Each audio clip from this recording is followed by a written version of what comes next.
여러분, 대한민국의 대통령이 되면 어떤 특권을 누리게 될지 여러분 한번 생각해 보셨나요? 오늘 이 설교를 통해서 우리 중앙교회, 우리 아이들 가운데 대통령이 나오는 역사가 일어나기를 주님의 이름으로 소망합니다. 아멘 많이 하시는 거 보니까 우리 자녀들이 다 대통령이 될 줄 믿습니다. 대통령이 되면 주어지는 특권들이 많은데, 첫 번째, 우리 대한민국 대통령이 되면 연봉으로 2억 2천을 받게 됩니다. $2.2 million as annual salary. 두 번째는 대통령이 되면 3명의 전속 스타일 팀의 도움을 받게 됩니다. 이발사, 또 패션, 또 여러 가지 스타일, 이런 것을 3명의 전문 전속 스타일 팀의 도움을 받게 됩니다. 세 번째, 한국 최고의 의사를 주치의로 두게 되고, 가족들은 대통령 전용 병원을 이용하게 됩니다. 네 번째, 12명의 전속 요리사가 대통령의 식사를 준비하게 됩니다. 한식, 중식, 일식, 분식, 그 모든 음식을 준비하게 됩니다. 다섯 번째, 지금 대통령의 경우 퇴임을 하게 되면 연금으로 매달 1,700만 원, 17,000불의 연금을 매달 받게 됩니다. 여섯 번째, 80명의 경호원의 보호를 받게 됩니다. 매년 경호에 소요되는 예산이 27억 정도가 된다고 합니다. 2.7 million 달러, 27억. 일곱 번째, 대통령 퇴임 이후에 사저, private residence, 사저를 공급을 받게 됩니다. 노무현 대통령의 사저의 경우에 12억 정도의 예산이 투입되었다고 합니다. 여덟 번째, 국민들 중에 죄를 지은 사람이 있으면 그 국민들의 죄를 사해주는 사면권을 받게 됩니다. 광복절 특사라고 하는 특별 사면권을 대통령이 받게 됩니다. 아홉 번째, 대통령이 전용 자가용을 받게 되는데, 메르세데스 벤츠 S600과 에쿠스를 받게 됩니다. 열 번째, 전용 비행기와 전용 헬기를 받게 됩니다. 보잉 747 전용 비행기를 받게 됩니다. 11번째, 대통령이 재직 중에 죄를 짓게 되어도 형사 기소를 받지 않습니다. 크리미널 이 기소를 받지 않게 되는 것이죠. 이외에도 열거하지 못한 더 많은, 더 큰 특권을 대통령이 가지게 됩니다. 여러분, 이와 같은 대통령의 특권에 대해 들으셨을 때 여러분은 어떤 생각이 드십니까? 내가 일찍 대통령이 될 걸, 내가 대통령에 대한 꿈을 가지지 못한 거에 대해서 아마 후회하시는 분들이 아마 있었을 것입니다. 또 이런 분도 계실 거예요. 아직 늦지 않았다. 지금이라도 대통령이 되기 위해 한번 준비를 해봐야 되겠다. 또 어떤 분은 이런 생각을 하신 분이 있을 거예요. 나는 이번 생에는 조연이다. 우리 자녀를 대통령으로 만들어야 되겠다. 이렇게 생각하시는 분이 계실 줄 믿습니다. 믿는 대로 될 것입니다. 여러분이 믿음으로 기도하게 되면 그 믿음의 기도가 이루어지게 될 줄 믿습니다. 대통령이 되면 고생도 많이 하지만 사실 우리가 상상할 수 없는 많은 특권을 누리게 됩니다. 베드로전서 2장 9절을 보니까 예수님을 믿는 저와 여러분을 왕같은 제사장이라고 말씀하셨습니다. 오직 너희는 택하신 족속의 왕같은 제사장들이요, 거룩한 나라요, 그의 소유된 백성이니 이는 너희를 어두운 데서 불러내어 그의 기이한 빛에 가게 하신 자의 아름다운 덕을 선전하게 하려 하심이라. 요한복음 1장 12절에서는 이렇게 말씀합니다. 예수님을 믿는 자, 곧 그 이름을 믿는 자들에게는 하나님의 자녀가 되는 권세를 주셨다고 말씀했습니다. 자, 그렇다면 예수님을 믿는 저와 여러분들에게 성경은 어떤 특권을 약속하고 있나요? 대통령이 되면 대통령에 주어지는 특권이 있지만 예수님을 믿고 하나님의 자녀가 되면 왕 같은 제사장인 저와 여러분들에게 주어지는 특권이 있다는 사실을 믿으시기 바랍니다. 오늘 한 5가지 정도만 나누겠습니다. 너무나 많기 때문에 5가지 특권만 한번 나눠보겠습니다. 우리가 성경의 말씀을 읽어가면서 한번 은혜를 함께 나누기를 원합니다. 첫 번째, 하나님이 예수님을 믿는 저와 여러분에게 주시는 첫 번째 특권은 바로 구원의 확신입니다. 우리 요한일서 5장 13절을 우리 파워포인트로 한번 같이 읽어보겠습니다. 자, 한번 하나님이 저와 여러분에게 주시는 특권, 헌법입니다. 헌법. 약속의 말씀 한번 읽어보겠습니다. 시작. 내가 하나님의 아들의 이름을 믿는 너희에게 이것을 쓴 것은 너희로 하여금 너희에게 영생이 있음을 알게 하려 함이라. 우리 영어로 한번 읽어볼까요? 시작. I write these things to you who believe in the name of the Son of God, so that you may know that you have eternal life. 하나님이 예수님을 믿는 저와 여러분에게 주신 첫 번째 특권이 뭐라고요? Eternal life, 구원의 확신이라는 거예요. 믿으십니까?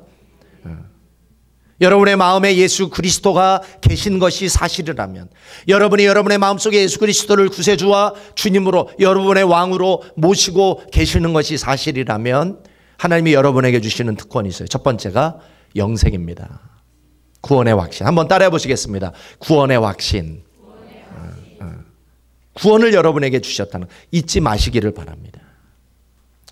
특권을 주셨지만 그것이 나에게 주어진 특권인지 알지 못하는 사람은 누릴 수가 없어요.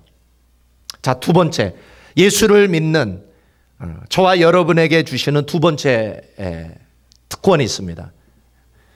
사죄의 확신입니다. 용서의 확신. 한번 따라해 보시겠습니다. 사죄의 확신. 요한일서 1장 9절 우리 말씀을 한번 읽어보겠습니다. 시작. 만일 우리가 우리 죄를 자백하면 저는 미쁘시고 의로우사 우리 죄를 사하시며 모든 불의에서 우리를 깨끗게 하실 것이요. 여러분, 예수님을 믿은 이후에 여러분 죄를 지었습니까? 안 지었습니까? 죄를 짓게 되죠. 자, 그런데 예수님을 믿고 나서 죄를 짓게 되었을 때 우리가 하나님 앞에 나아가 우리의 죄를 자백하면, 우리의 죄를 고백하면 하나님이 어떻게 주시겠다는 거예요? 용서해 주시겠다. 여러분의 자녀가 잘못을 저질렀을 때 여러분은 여러분의 자녀들의 죄를, 잘못을 용서해 주십니까? 아니면 용서해 주시지 않습니까? 용서해 주시죠. 마찬가지 하나님이 여러분이 지은 죄를 고백하면, 자백하면 하나님이 여러분의 죄를 용서해 주시겠다고 약속하셨어요. 믿으십니까? 이것이 두 번째 특권, 예수 믿는 저와 여러분이 갖는 두 번째 특권, 용서의 확신, 사죄의 확신입니다. 자, 세 번째, 예수 믿는 저와 여러분에게 주어진 세 번째 특권이 있습니다. 한번 따라해 보시겠습니다. 기도 응답의 확신. 우리 요한복음 16장 24절을 읽어보겠습니다. 시작. 지금까지는 너희가 내 이름으로 아무것도 구하지 아니하였으나 구하라 그리하면 받으리니 너희 기쁨이 충만하리라. 하나님은 당신의 자녀들이 기도하는 것을 들으시고 응답하기를 기뻐하신다라는 사실입니다. 이것이 세 번째, 저와 여러분에게 주어진 특권입니다. 기도 응답의 확신. 자, 네 번째 특권이 있습니다. 예수 믿는 저와 여러분에게 주어진 네 번째 특권, 한번 따라해 보시겠습니다. 승리의 확신. 우리 고린도전서 10장 13절을 읽어보겠습니다. 고린도전서 10장 13절 시작. 오직 하나님은 미쁘사 너희가 감당치 못할 시험당함을 허락지 아니하시고 시험당할 즈음에 또한 피할 길을 내사 너희로 능히 감당하게 하시느니라.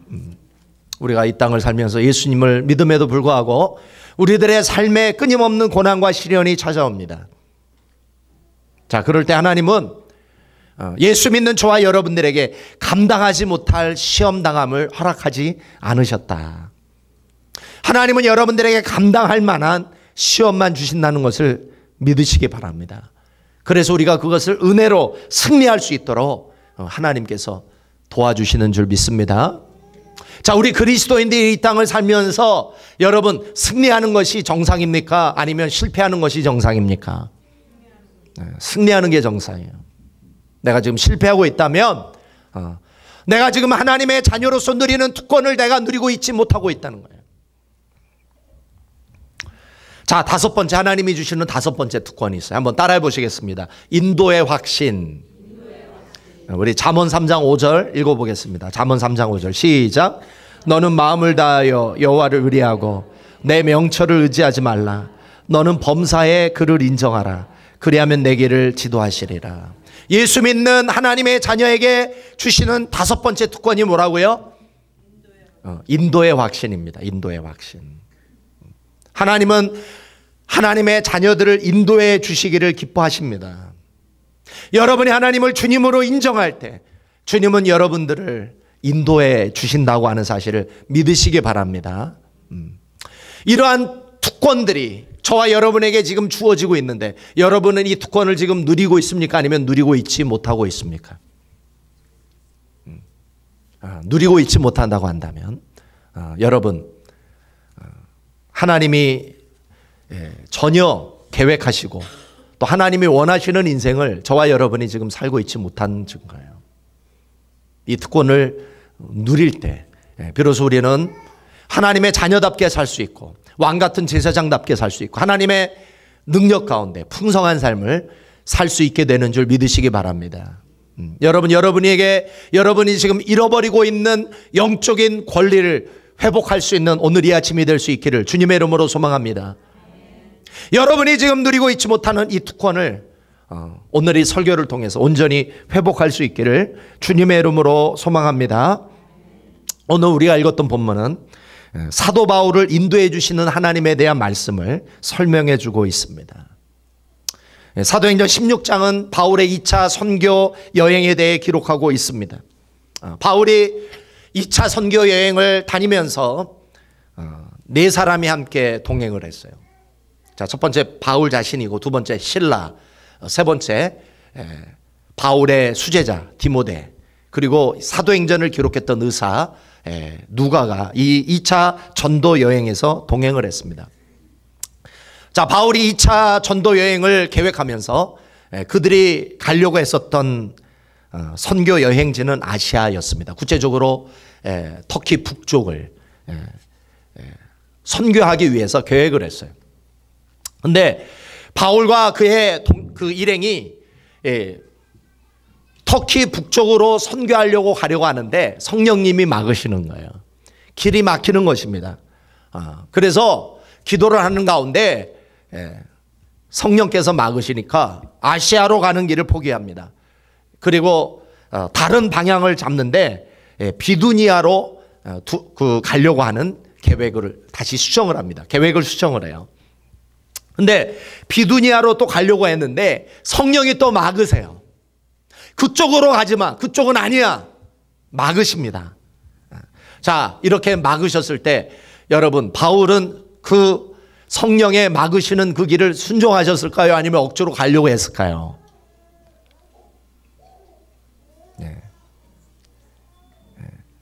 여러분 왜 대답을 안 하세요? 여러분은 늘 성령이 막으시면 억지로 가려고 그랬죠? 자, 바울은 순종했어요. 막으시면 순종하셨어요. 이 길이 아니구나. 이 길이 하나님이 인도하시는 길이 아니구나. 바울은 순종했어요. 자, 하나님이 바울을 이방인 선교의 사명과 비전을 주시면서 선교하라고 하나님이 부르셨지만 이 선교의 길이 모두 막히게 되니까 여러분, 이 바울이 당황했겠어요? 당황하지 않았겠어요? 당연히 당황하죠. 이건 뭐지? 하나님이 나에게 이방인 선교하라고 주신 사명은 뭐고 정작 선교하려고 길을 가려고 했더니 왜 막으시지? 하나님이 당황하는 거예요. 당황해. 그건 당연한 것입니다. 여러분도 기도하며 계획했던 일들이 잘 되지 않아서 힘들었던 적이 있으신가요? 없으신가요? 있으실 거예요. 무엇을 해도 길이 막히고 아무것도 할 수 없는 상황을 여러분 경험해 보신 적은 없나요? 자, 그렇다면 인생의 길이 막혔을 때 우리는 어떻게 해야 될까요? 우리가 기도하고 열심히 계획하고 열심히 준비해서 그것을 하려고 하는데 자꾸 안 되는 거예요. 막히는 거예요. 뒤집어지는 거예요. 자, 이런 상황 속에서 우리는 어떻게 해야 될까요? 되는 일이 없는 상황 속에서 우리는 어떻게 하나님의 인도를 받을 수 있을까? 여러분, 하나님은 믿는 자에게 어떤 약속을 주셨습니까? 우리 다섯 번째 뭐예요? 믿는 자에게 주신 다섯 번째 특권이 뭐였어요? 인도의 확신. 인도의 확신이요. 우등생이 있네요, 여기에. 인도의 확신. 여러분 기억하십시오. 저와 여러분은 인도의 특권을 가지고 있습니다. 하나님은 저와 여러분을 인도하기를 원하세요. 그러면 하나님이 이 약속, 이 특권을 주셨는데 그러면 우리는 구체적으로 어떻게 하나님의 인도를 받을 수 있는가? 여러분, 오늘 설교는 굉장히 중요한 설교입니다. 잘 들으실 수 있기를 바랍니다. 오늘 이 설교 잘 못 듣고 늘 잘못된 길만 선택하지 마시고 평생 고생만 하지 마시고 오늘 이 설교를 듣고 이제 고생의 문을 나오셔서 형통의 길로 가실 수 있기를 주님의 이름으로 소망합니다. 오늘 이 설교를 잘못 듣는 사람은 평생 고생할 겁니다. 그러나 오늘 이 설교를 잘 듣고 깨닫는 사람은 늘 풍성하고 형통의 길을 갈 수 있는 줄 믿으시기 바랍니다. 자, 첫 번째, 우리가 구체적으로 하나님의 인도를 어떻게 받아야 되는가? 인생의 길이 막혔을 때 우리가 하나님의 인도를 받기를 원한다면 첫 번째 해야 될 게 있어요. 한번 따라해 보시겠습니다. 기도해야 한다. 여러분, 기도하지 않는 자는 하나님의 자녀라고 좀 이야기하기가 쉽지 않습니다. 사실. 기도하지 않고 하나님의 은혜를 받는다? 기도하지 않고 하나님의 인도하심을 받는다? impossible예요. 불가능해요. 여러분이 아프면 여러분이 누구를 찾아갑니까? 의사 찾아가잖아요. 의사를 안 찾아가는데 여러분 의사의 도움을 받을 수 있어요, 없어요? 아파서 누워있는데 누워서 의사를 만나서 도움을 받아야 내 병이 치료를 받는데 아파서 누워만 있고 의사를 찾아가지 않는 사람은 절대 그 질병에서 노임을 받을 수 없어요. 어려움이 있는데 길이 막혔는데 하나님의 도움이 필요한데 기도하지 않고 무슨 우리가 하나님의 도움을 받을 수 있습니까? impossible. 여러분, 하나님의 도움을 받으려면 무엇을 해야 된다고요? 첫 번째, 기도해야 돼요. 오늘 본문에서 바울에게 선교의 길이 모두 막혔을 때, 자, 바울이 어떻게 반응을 했을까? 자, 바울은 이것 때문에 당황은 했지만 낙심하거나 걱정하지는 않았어요. 자, 바울은 이와 같은 당황스러운 상황에서 무엇을 했냐면 기도를 합니다. 여러분, 하나님의 백성에게 사방이 막혀 있을 때 하나님의 백성에게만 열려 있는 곳이 있어요. 사방이 다 막혀 있음에도 불구하고 우리 하나님 백성에게만 열려 있는 곳이 있습니다. 그곳이 어딜까요? 하늘이 열려 있어요. 믿으십니까? 자, 믿는 자에게는 언제나 은혜의 보좌가 열려 있습니다. 우리 히브리서 4장 15절, 우리 파워포인트를 한번 읽어보겠습니다. 히브리서 4장 15절. 자, 시작. 그러므로 우리가 긍휼하심을 받고 때를 따라 돕는 은혜를 얻기 위하여 은혜의 보좌 앞에 담대히 나아갈 것이니라. 자, 여기서 은혜의 보좌가 무엇입니까? 은혜의 보좌란 하나님이 앉아 계시는 보좌예요. 자, 예수님을 믿는 저와 여러분, 그래서 하나님의 자녀가 된 저와 여러분에게 이 은혜의 보좌가 항상 열려져 있어요. 이 은혜의 보좌 앞에 나아가서 기도를 하기만 하면 때를 따라 돕는 은혜를 받을 수 있는 줄 믿으시기 바랍니다. 하나님이 앉아 계시는 은혜의 보좌 앞에 우리는 어떻게 나아갈 수 있을까? 구체적으로 그게 기도입니다. 여러분이 기도하기만 하면 하나님이 앉아 계시는 은혜의 보좌 앞에 나아갈 수 있고, 그 하나님 앞에 엎드려 여러분이 기도하게 되면 하나님이 그 기도를 들으시고 반드시 응답해 주시는 줄 믿으시기 바랍니다. 바울도 선교의 문이 사방으로 막혀 있을 때 여러분 기도했어요. 하나님 앞에 나아가 그 은혜의 보좌 앞에 나아가 때를 따라 돕는 은혜를 받기 위해 기도했다라고 하는 사실. 일이 잘 되지 않았을 때 바울은 당황하지 않고 기도를 한 것입니다. 자, 이 사도 바울이 기도할 수 있었던 이유는 무엇입니까? 사도 바울은 하나님의 자녀에게 주어진 두 번째 특권을 알고 있었어요. 두 번째 특권이 뭐였어요? 첫 번째가 구원의 확신이었고, 두 번째가 뭐였어요? 기도 응답의 확신이에요. 한번 따라해 보시겠습니다. 기도 응답의 확신. 하나님의 자녀가 기도하면 하나님은 반드시 응답해 주시겠다라고 하는 약속을 믿은 것입니다. 자, 제가 고등학교 때부터 성가대로 섬겼습니다. 저도 성가대 출신입니다. 그 당시 제가 일부 성가대를 섬겼는데 대예배 같이 드렸어요. 중고등부도 이제 대예배에서 어른들하고 같이 이제 드렸는데, 제가 고등부 때 성가대를 엄청 열심히 했습니다. 거의 목숨을 걸 정도로 열심히 했습니다. 그랬더니 그 지휘자가 저를 좋게 봤던지 이 지휘자님이 사정이 생기셔서 저에게 성가대 지휘를 부탁을 하셨어요. 그래서 제가 처음으로, 그리고 처음이자 마지막으로 성가대 지휘를 딱 한 번 해본 적이 있습니다. 그 이후로는 없어요. 성가대 지휘 한 적이. 그 당시 제가 성가대 지휘를 하게 되었을 때 제일 곤란스러운 일이 있었습니다. 그게 뭐냐면 대예배 찬송을 마이크를 잡고 인도하는 거였어요. 대예배 때 총 3곡을 인도를 해야 되는데, 여러분 한번 생각해 보세요. 만약 그 3곡 중에 제가 모르는 찬송이 나오면 저는 어떻게 됩니까? 마이크 잡고 가만히 있어야 되잖아요. 거의 망하는 거죠, 거의.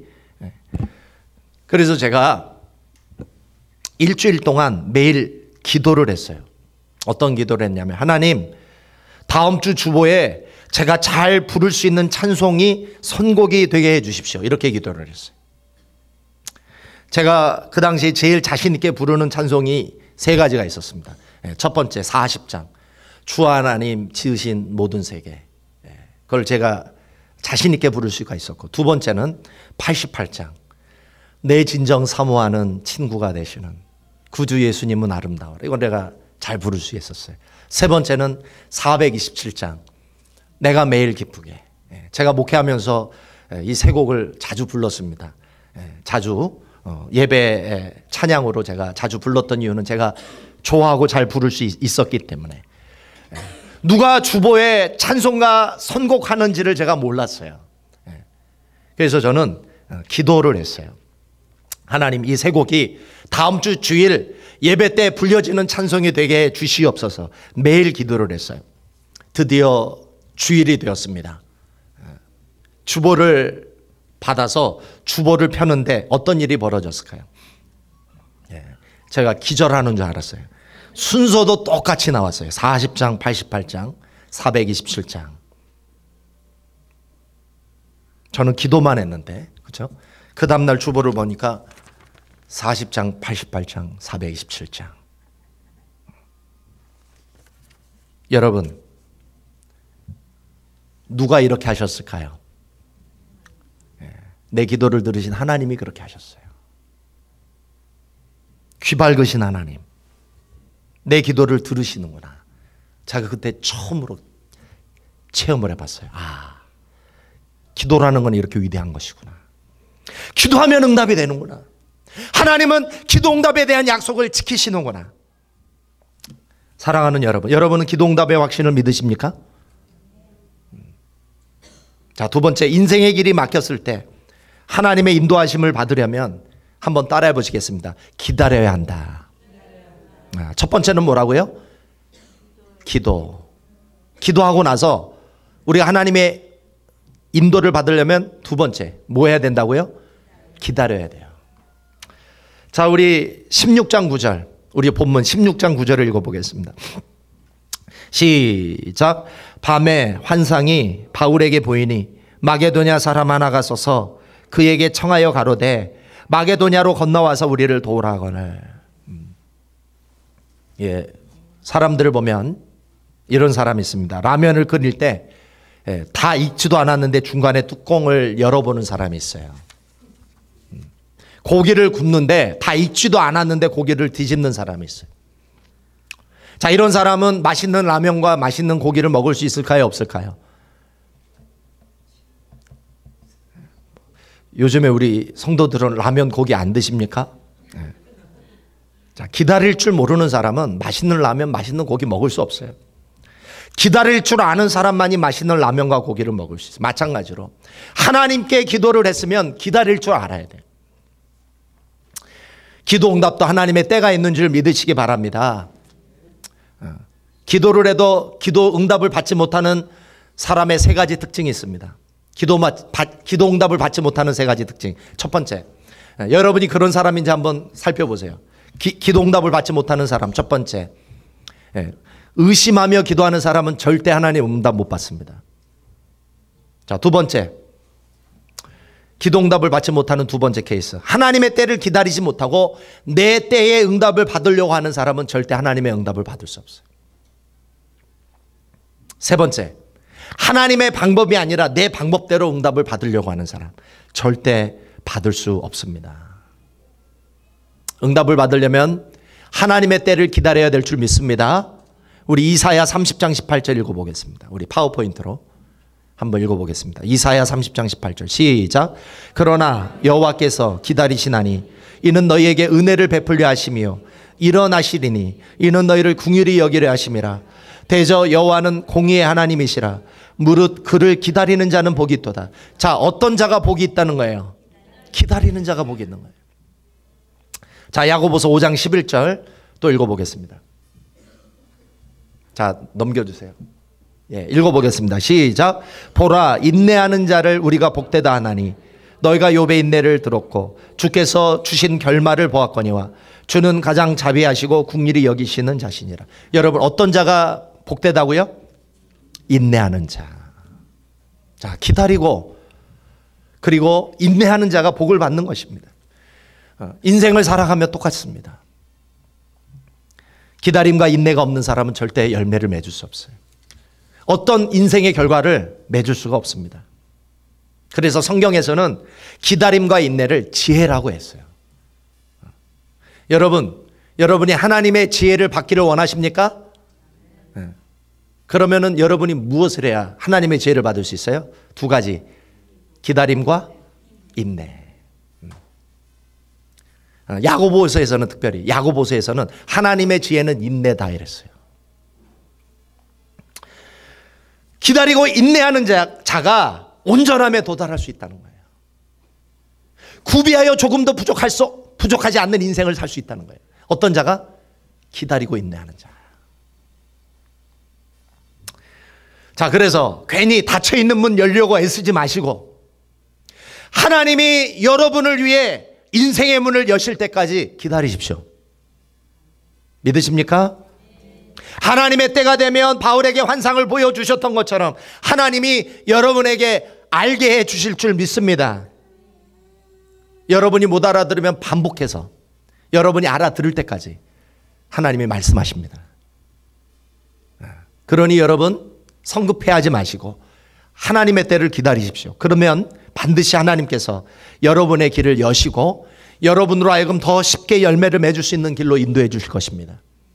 하나님이 여러분의 인생을 더 쉽게 완성할 수 있도록 하나님이 도와주실 줄 믿습니다. 자, 그런 의미에서 인생의 길이 막혔을 때 하나님의 인도하심을 받으려면 첫 번째 어떻게 해야 됩니까? 기도해야 돼요. 자, 두 번째는 뭘 해야 돼요? 기다려야 돼요. 인내해야 돼요. 자, 마지막 세 번째, 우리가 하나님의 인도를 받으려면 첫 번째 기도하고 기다리면 반드시 하나님의 때에 하나님이 반드시 알려주세요. 사람을 통해서, 환경을 통해서, 아니면 반복해서 우리가 알아들을 때까지 하나님이 말씀하신다는 거예요. 하나님의 때는 성급하지 않아요. 그러고 나서 하나님이 하나님의 뜻을 알려주시면 어떻게 해야 돼요? 여러분 따라해 보시겠습니다. 순종해야 한다. 순종해야 돼요. 자, 우리 10절을 읽어보겠습니다. 사도행전 16장 10절을 읽어보겠습니다. 자, 시작. 바울이 이 환상을 본 후에 우리가 곧 마게도냐로 떠나기를 힘쓰니 이는 하나님이 저 사람들에게 복음을 전하라고 우리를 부르신 줄을 인정함이로라. 자, 바울은 길이 막혔을 때 기도했어요. 그리고 하나님의 때를 기다렸어요. 기다렸더니 하나님이 하나님의 때에 환상을 보여주셨어요. 마게도냐 사람이 보입니다. 바울이 환상을 통해 마게도냐 사람을 본 즉시 어떻게 했습니까? 마게도냐로 떠나기를 힘쓰니 순종했어요. 여러분 인생의 길이 막혔을 때 기도하시면 하나님이 들으십니다. 역사하십니다. 준비하십니다. 하나님이 길이 열릴 때까지 기다려야 합니다. 하나님의 때가 되었을 때 하나님은 여러분에게 분명히 말씀하십니다. 그러면 움직여야 돼요. 하나님께서 여러분에게 준비하신 길을 알려주시고 보여주시면 이제는 있는 힘을 다해서 순종해야 돼요. 그 길로 가야 돼요. 근데 인생이 꼬이는 사람들이 있어요. 아무리 이런 설교를 반복해서 해도 이거를 잘 흡수를 못하고 순종을 안 해요. 설교 시간에는 아멘 해놓고 밖에 나가면 또 자기 뜻대로 살아. 그러니까 늘 인생이 꼬이는 거예요. 그러니까 인생이 꼬이는 사람의 특징이 있어요. 잘 들어보세요. 기다려야 할 때 힘쓰는 사람이 있어요. 그러면 인생이 꼬여요. 또 이런 사람이 있어요. 순종해야 될 때 가만히 있어요. 그러니까 인생이 꼬이는 거예요. 여러분은 어떤 종류의 사람입니까? 기다려야 할 때 기다립니까? 아니면 움직이십니까? 기다려야 돼요. 순종해야 될 때 또 가만히 있습니까? 아니면 순종하십니까? 순종하셔야 돼요. 여러분 인생이 형통하기를 원하십니까? 그러니까 하나님하고 리듬하고 박자가 맞아야 돼요. 오늘 우리 김진성 우리 성악가께서 이제 발성 지도를 해주시는데 이제 박자와 이제 리듬도 가르쳐 주실 텐데 그렇죠? 노래 부를 때 여러분 리듬하고 박자하고 맞아야 돼, 안 맞아야 돼? 예. 맞아야 여기 아름다운 찬송이 나올 거 아니에요. 여러분의 하나님의 복을 받으려면 하나님하고 리듬하고 박자하고 맞아야 돼요. 하나님하고 페이스가 맞아야지. 하나님하고 페이스가 안 맞으면 평생 고생하며 살게 되는 줄 믿으시기 바랍니다. 하나님께서 마게도냐 사람을 보여주셨으면 마게도냐로 가야지. 왜 다른 곳으로 가려고 하십니까? 여러분 구약 성경에 보면 이스라엘 백성들이 하나님의 복을 받지 못하고 늘 실패해요. 그래서 망합니다. 그게 구약의 역사예요. 왜 그랬느냐 봤더니 여러분 민수기에 이런 말씀이 나옵니다. 이스라엘 백성들이 애굽에서 나와요. 그리고 약속의 땅 가나안으로 가는 도중에 있었어요. 이스라엘 백성들이 바란 광야에 모여 있습니다. 그때 하나님이 모세를 통해서 말씀하세요. 가나안 땅으로 올라가라 말씀하세요. 그랬더니 이스라엘 백성들이 울면서 하나님을 원망합니다. 정탐을 갔던 12명 중에서 10명이 그 가나안 땅에는 엄청나게 큰 아낙 자손이 있기 때문에 우리가 그들과 전쟁에서 이길 수 없다는 부정적인 이 리포트를 받고 완전히 마음이 쫄아가지고 가나안 땅에서 아주 그냥 그 두려움 속에 매여 있는데 하나님이 모세에게 말씀하세요. 올라가라. 내가 너희와 함께 하겠다. 그랬더니 이스라엘 백성들이 울면서 하나님을 원망해요. 그러면서 이스라엘 백성들이 하나님께 이렇게 얘기해요. 우리더러 가나안 땅에 올라갔다가 칼에 맞아 죽으라고요? 결국 이스라엘 백성들이 하나님의 명령을 따라 올라갔을까요? 아니면 올라가지 않았을까요? 네, 올라가지 않나요? 올라가지 않아요. 불순종을 해요. 하나님의 인도하심에 불순종을 해요. 이때 하나님이 불순종한 이스라엘 백성들을 향해 모세에게 이렇게 예언을 하십니다. 오늘 이 명령에 불순종했던 이스라엘 백성들은 다 광야에서 죽을 것이다. 하나님이 모세를 통해 선포를 하세요. 그때 모세가 이것을 이스라엘 백성들에게 알려줘요. 너희들 가나안에 지금 올라가라고 했는데 너희들 말 안 들었지. 너희들 말 안 듣고 원망만 했지. 울기만 했지. 하나님이 너희들에게 말씀하셨어. 너희들 광야에서 다 죽을 거야. 너희들 중에 가나안에 들어갈 사람 한 사람도 없을 거야. 이 얘기를 했더니 이스라엘 백성들이 원망하고 불평하며 울다가 갑자기 정신을 차려요. 지금이라도 내가 가나안 땅에 올라가겠습니다. 하나님이 우리들에게 해주셨던 이 예언이 취소가 되도록 해주십시오. 지금이라도 우리 가나안에 올라가겠습니다. 이랬더니 민수기 14장 41절에 모세가 이렇게 얘기합니다. 너희가 어찌하여 이제 여호와의 명령을 범하느냐. 이 일이 형통치 못하리라. 지금 올라가라고 할 때 올라가야지. 하나님이 이제 다 실망하고 너희들과 함께하지 않겠다고 말씀을 하시는 그때에 지금 올라가려고 하면 어떡하느냐. 하나님이 너희들과 함께하지 않을 것이다. 너희들의 그 계획이 형통하지 않을 것이다. 너희들 그냥 가만히 있어. 그랬더니 이스라엘 백성들이 어떻게 했을까요? 가만히 있었을까요? 올라갔을까요? 올라가요. 가만히 올라가라고 할 때는 가만히 있고 가만히 있으라고 할 때는 올라가요. 여러분, 이스라엘 백성들이 어떻게 됐을까요? 올라갔다가 아낙 자손에게 다 맞아 죽습니다. 올라간 사람은 다 맞아 죽어요. 여러분이 정말 인생에서 복된 인생을 살려면 하나님하고 박자와 리듬을 맞게 사시기를 바랍니다. 하나님이 기다리라고 하면 기다리세요. 하나님이 올라가라고 하면 올라가세요. 하나님하고 엇박자를 내면 여러분의 평생이 고생하다가 많은 인생이 될 수 있습니다. 그런 의미에서 여러분, 하나님의 그 음성에 민감하게 살아가실 수 있기를 주님의 이름으로 소망합니다. 하나님의 길이 형통하게 될 것이고 여러분의 인생 속에서 하나님의 위대한 계획이 이루어지게 될 줄 믿습니다. 사랑하는 여러분, 하나님의 인도하심은 예수님을 믿는 자에게 주신 하나님의 약속입니다. 저와 여러분의 특권입니다. 우리가 하나님의 인도 가운데 살아갈 때 우리의 인생이 복될 수 있습니다. 우리의 인생을 향한 하나님의 아름다운 계획을 이루어 나갈 수 있습니다. 그런 의미에서 우리가 하나님의 인도를 받으려면 여러분 세 가지를 기억하십시오. 자, 여러분 하나님의 인도를 받기를 원하십니까? 자, 어떻게 해야 돼요? 첫 번째, 기도하십시오. 두 번째, 기다려요. 여러분 하나님을 믿으세요. 하나님이 때가 되면 반드시 여러분에게 알게 하세요. 사람을 통해, 환경을 통해. 한 번 이야기하다가 여러분이 못 알아들으면 몇 번을 반복해서 말씀하세요. 그때까지 기다리십시오. 그 다음에 세 번째 어떻게 해야 돼요? 순종하십시오. 절대 하나님하고 엇박자가 내면 안 돼요. 하나님과 리듬과 박자가 맞아야 돼요. 그럴 때 하나님이 여러분들 가운데 열매를 맺게 하시고 경이로운 하나님의 축복을 경험할 수 있게 되는 줄 믿습니다. 절대 여러분 생각대로 살지 마세요. 제발. 여러분의 뜻대로 살지 마세요. 제발.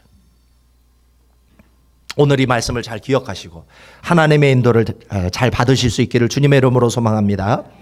자, 이제 이번 주부터 고난주간이 시작이 됩니다. 오늘은 종료주일이고 내일부터 고난주간이 시작이 됩니다. 여러분 고난주간 어떻게 보내야 됩니까? 여러분 어떻게 보내셔야 돼요? 내일부터 뭐가 시작이 됩니까? 고난주간 특별 새벽 예배가 시작이 돼요. 어디서?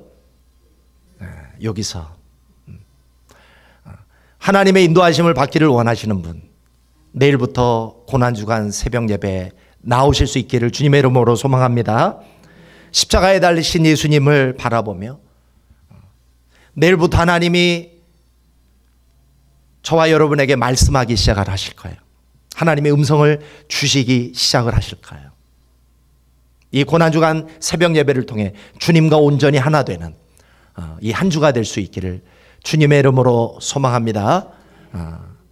사순절 40일 동안 못 나오셨던 분, 내일부터 나오면 40일 사순절 특별 새벽 예배를 100% 출석한 걸로 간주해 드릴 테니까 내일부터 일주일 승리할 수 있기를 주님의 이름으로 소망합니다.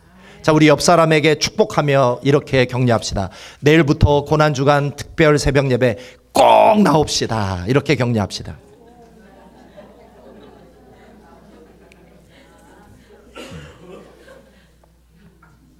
우리 기도하겠습니다. 우리 같이 통성으로 기도하실 때 예수 믿는 저와 여러분에게 하나님이 약속을 주셨습니다.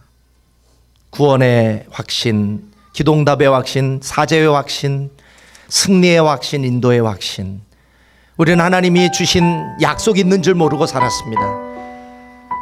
오늘 이 말씀을 통해서 하나님이 우리에게 주신 특권이 있음을 믿고 또 이 특권을 우리가 주장하며 하나님이 우리들의 삶 속에서 인도하시는 그런 복되고 아름다운 열매 맺는 삶을 살 수 있도록 우리가 영적으로 깨어있게 하여 주시옵소서. 우리 함께 통성으로 같이 기도하겠습니다. 아버지 하나님 감사합니다. 사도 바울은 예수님을 믿고 주님과 아름다운 동행을 해나갔습니다. 길이 막혔을 때 사도 바울은 기도를 했습니다. 기도를 하고 기다렸습니다. 기다렸더니 하나님이 밤에 환상을 통해 갈 길을 보여주셨습니다. 바울이 하나님이 보여주신 하나님의 환상을 보고 아버지 움직였습니다. 순종했습니다. 그 결과 사도 바울을 통해 상상할 수 없는 엄청난 선교의 열매를 아버지 맺게 해주셨던 것을 우리는 보게 됩니다. 우리도 사도 바울과 같이 아버지 우리들의 삶 가운데 하나님이 이루시기를 원하시는 아름다운 열매가 있고 하나님의 아름다운 계획이 있는 줄 믿습니다. 우리가 하나님과 엇박자가 나는 인생이 아니라 하나님과 페이스와 리듬과 박자를 맞추어 한 걸음 한 걸음 주님이 가시면 저희들 한 걸음 가며 주님이 왼쪽으로 가시면 우리가 왼쪽으로 가고 오른쪽으로 가시면 오른쪽으로 감으로 말미암아 우리들의 삶 가운데 놀라운 형통과 축복과 아름다운 열매와 경이로운 아버지 인생을 우리 모든 중앙교회 권속들이 살아갈 수 있도록 인도하여 주시옵소서. 내일부터 고난주간 특별 새벽 예배 우리 모든 성도들이 함께 나와 하나님 앞에 부르짖으며 하나님의 음성을 듣고 하나님의 인도하심을 받는 우리 모든 성도들이 될 수 있도록 주님이 역사하여 주시옵소서.